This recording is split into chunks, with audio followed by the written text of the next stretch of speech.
السلام علیکم دوستوں 1971 کی جنگ میں بھارت کے کئی لڑاکا طیارے پاکستان میں داخل ہوئے اور ان میں سے ایک طیارہ بھارتی فلائٹ لیفٹیننٹ جواہر لال بھارگو کا بھی تھا۔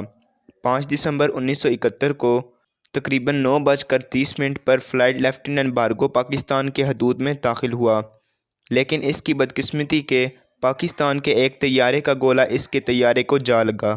اس کے طیارے کا انجن پوری طرح تباہ ہو گیا اور یہ طیارہ نیچے کی طرف جانے لگا۔ نیچے سندھ کا بڑا ریگستان موجود تھا۔ بھارگو کو سامنے اپنی موت نظر آ رہی تھی، لہٰذا اس نے پوری قوت کے ساتھ بٹن دبایا اور پیراشوٹ کے ذریعے طیارے سے باہر آ گیا۔ طیارہ زمین پر آن گرا اور تھوڑی ہی دیر بعد بھارگو بھی پیراشوٹ کے ساتھ زمین پر آ گیا۔ اس نے فوراً سے اپنا پیراشوٹ اور یونیفارم ریت میں چھپا دیا اور یہاں سے نکل پڑا۔ اس کے جسم پر ایک عام سی پینٹ شرٹ اور ایک ہاتھ میں پائلٹ سروائیونگ کٹ تھی۔ اس کٹ میں ایک سلیپنگ بیگ، کچھ چاکلیٹس، ایک چاقو، ایک کمپاس اور پانی کی 3 یا 4 بوتلیں موجود تھیں۔ بھارگو نے کمپاس کی مدد سے پاکستان کا بارڈر کراس کرنے کا پلان بنایا۔ اس نے سب سے پہلے کلائی پر بندھی گھڑی پر پاکستانی ٹائم سیٹ کیا اور پلان بنایا کہ اگر میں پکڑا گیا تو میں اپنا نام منصور علی خان بتاؤں گا اور کہوں گا کہ میں پاکستانی فضائیہ کا پائلٹ ہوں۔ دوستوں، بھارگو کے پاس 300 پاکستانی روپے موجود تھے، جو اس وقت بھارت اپنے تمام فلائٹ آفیسرز کو پاکستان پر حملہ کرنے سے پہلے دیا کرتا تھا۔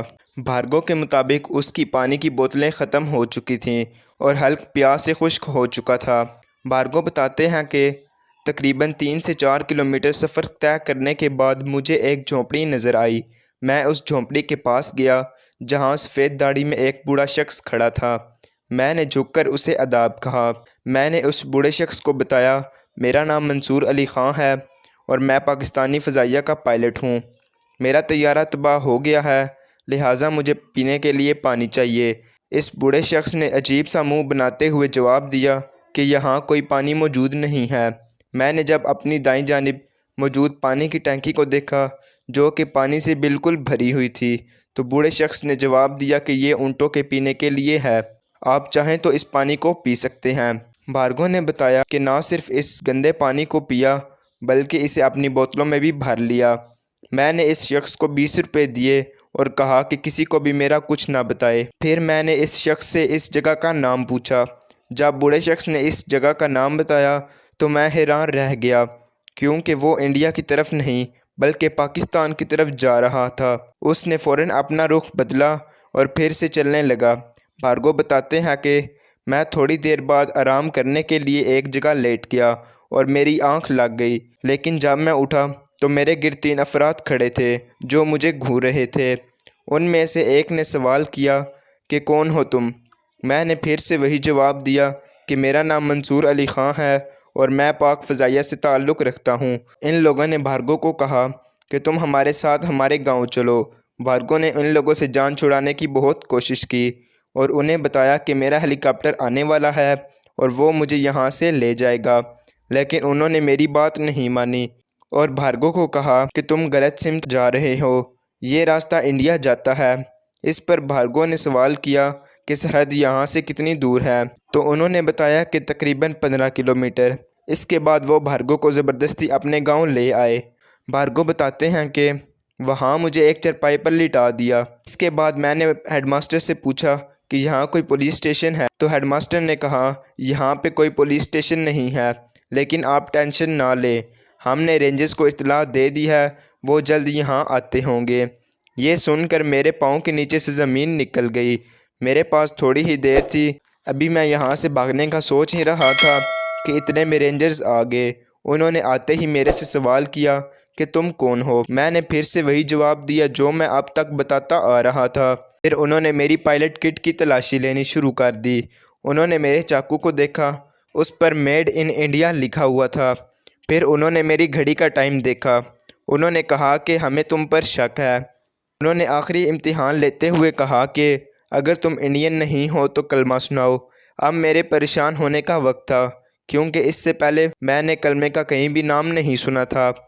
میں نے انہیں کہا کہ کلمہ پڑھے ہوئے کافی عرصہ ہو گیا ہے، مجھے یاد نہیں آ رہا اور میری کمر میں بھی شدید درد ہے۔ اس پر رینجرز نے کہا کہ ٹھیک ہے میں کلمہ پڑھتا ہوں، تم میرے پیچھے پڑھو، جس پر میں نے صاف انکار کر دیا۔ انہیں یقین ہو چکا تھا کہ میں کوئی پاکستانی نہیں ہوں اور میں انہیں بیوقوف بنا رہا ہوں۔ رینجر نے اپنی بندوق زور سے نیچے ماری اور پوچھا کہ تم کون ہو؟ اب میرا کھیل ختم ہو چکا تھا۔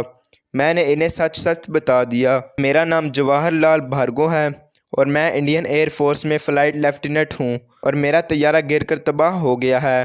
یہ سننے کے بعد رینجرز نے مجھے اونٹ پر بٹھایا اور میری آنکھوں پر پٹی باندھتے ہوئے ہاتھوں پر ہتھکڑیاں لگا دیں۔ اگلے دن ہم ایک رینجرز کی ٹیم کے پاس پہنچے۔ وہاں ایک رینجر نے میرے سے سوال کیا کہ تمہارا یونیفارم کدھر ہے؟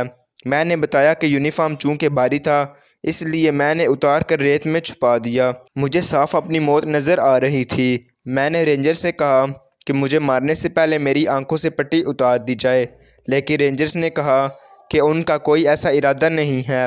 بھارگو کو کراچی لے جایا گیا اور وہاں سے راولپنڈی قیدیوں میں بھیج دیا گیا، جہاں پہلے سے 12 انڈین جنگی پائلٹ موجود تھے۔ بھارگو 1 سال تک پاکستانی جیل میں قید رہا۔ 30 نومبر 1972 کو لائل پور جیل میں قید تمام انڈین جنگیوں سے کہا گیا کہ انہیں پاکستانی جنگی قیدی جو کہ بھارت میں موجود ہیں ان کے بدلے میں رہا کیا جا رہا ہے۔ اس طرح کچھ دن بعد واگا بارڈر پر بھارگو سمیت تقریباً 13 جنگی پائلٹ قیدیوں کو ان کے وطن واپس بھیج دیا گیا۔ تو دوستوں آج کی اس ویڈیو میں بس اتنا ہی۔ امید ہے آپ کو یہ ویڈیو پسند آئی ہوگی۔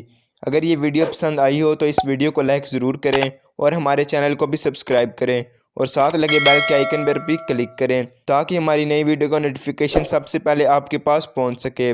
تو اپنا خیال رکھیے گا۔ خدا حافظ۔